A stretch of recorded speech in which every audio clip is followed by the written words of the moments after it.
April 20th, 2023. Good day all. This is a message from Sierra Victor. We continue with our current program based on a book named Spy Secrets That Can Save Your Life by Jason Hansen as a baseline. The information, techniques, and skills is applicable and adapted to the high crime environment in South Africa. Chapter 4. Getting away from an abduction. Once you manage to untie yourself, you might find yourself in a house in a rural area. Chances are that it is an old farmhouse far from praying eyes or something similar. How will you get away to safety before your captors realize that you are gone? Let's imagine you have to scale some fences. The barbed wire fence.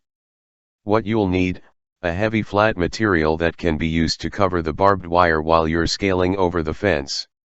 A thick blanket, a mattress, or very large pieces of cardboard in a pinch.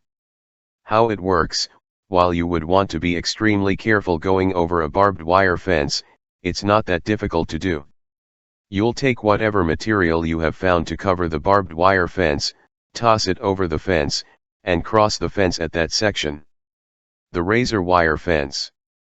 A razor wire fence is designed to seriously cut you. If you try to climb over a razor wire fence, there is a good chance you will be cut so badly that you will bleed out and die, or at least not make it very far.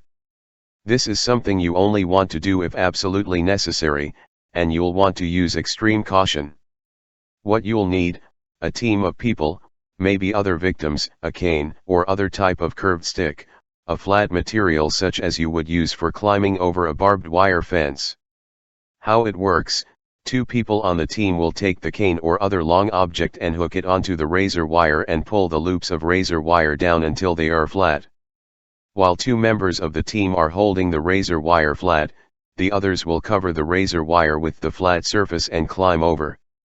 Once the first set of team members has crossed the fence, they will use the cane or long object to hold the fence flat while the remaining members cross. Breaking car windows. Should you ever need to break into a car to save your life, and you need to do this undetected, duct tape is going to be very helpful. Place large pieces of tape on the window in an X. This will keep the glass from shattering everywhere and making noise. Also, to break the window, use your tactical pen, or another object, to strike the window at the corners. This is where the glass is tightest and most likely to break. If you strike the window in the center, and the object is not strong enough, it's just going to bounce off. How to hotwire a car.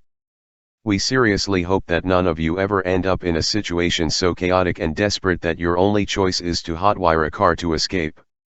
Before we go any further, there's one thing we need to be clear about. You cannot practice this technique on your car, or anyone else's for that matter. This will do serious damage to the car. Before we get into the specifics, we want to take a moment to talk about procuring a car to hotwire in a dire emergency. First, take a look around and see if there are any cars with unlocked doors, or keys just sitting there in the seat.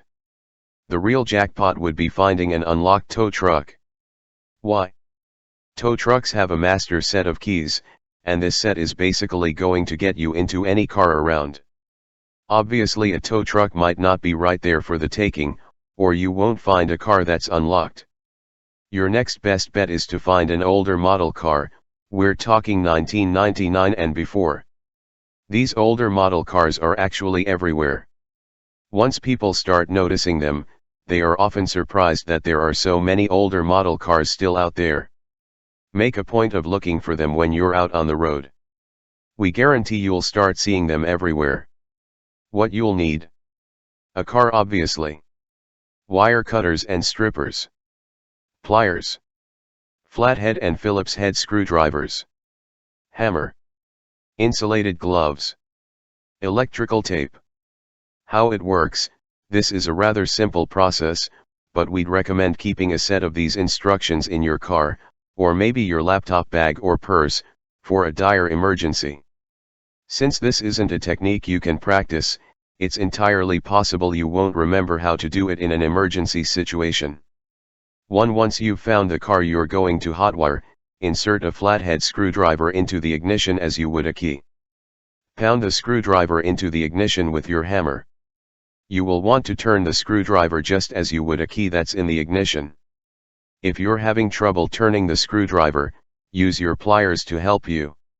Sometimes, if you're really lucky, this action is enough to start the car. To use a Phillips head screwdriver to remove the screws in the plastic panel above and below your steering column. When the panels are removed, you're going to see several wires under the steering column. 3. Locate the 2 red wires. These wires provide power to the vehicle. 4. Put on your insulated gloves. 5. Cut both ends of the red wires and strip the ends. Twist the ends of the 2 red wires together. 1 red wire from each of the wires you cut. So don't twist the ends of the same wire, but the 2 different wires together. 6. Locate the brown wires. These wires connect to the starter. Some cars will have 1 brown wire, others will have 2. 7. Cut both of the brown wires and strip the ends. 8. If there are 2 brown wires, touch the 2 brown wires together to start the car. Once the car is started, do not let the wires touch again. They must be kept separate. You can wrap them with electrical tape to keep them from touching.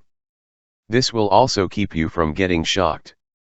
9. If there is 1 brown wire, if the car has only 1 brown wire, touch the brown wire to the red wires to start the car. Once the car starts, separate the wires, and put electrical tape over the end of the 1 brown wire. Thank you for listening or reading this message. We will continue in our next message on Spy Secrets, with Chapter 5. How to criminal-proof your house. Please feel free to use and distribute as needed. Our messages are not by any means enticing you to a revolution of sorts, but rather to equip you with the necessary theoretical background in order to assist local armed forces or police in stabilizing a SHTF situation. Please contact any admin on any Sierra Victor group for our previous material or search for our channel on YouTube. We wish you well. Sierra Victor.